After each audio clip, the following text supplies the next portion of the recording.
আমার ছেলেটাকে বেকার করে দিয়েছে, আর বিচার কি হবে? তোরা তো চোখের নজর খারাপ কেন রে?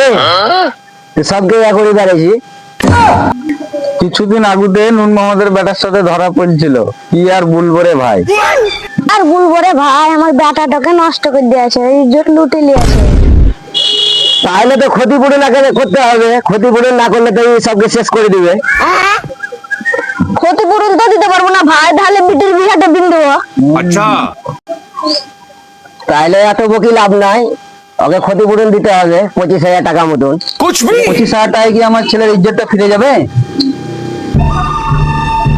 দেখো আর ঝামেলা ঝঞ্ঝট করতে হবে না, আর 5,000 টাকা নিয়ে 30,000 টাকায় ফাইনাল করে দাও। पैसा ही पैसा होगा এইরকম ভুল কাজ করিস না রে তুই আর। खत्म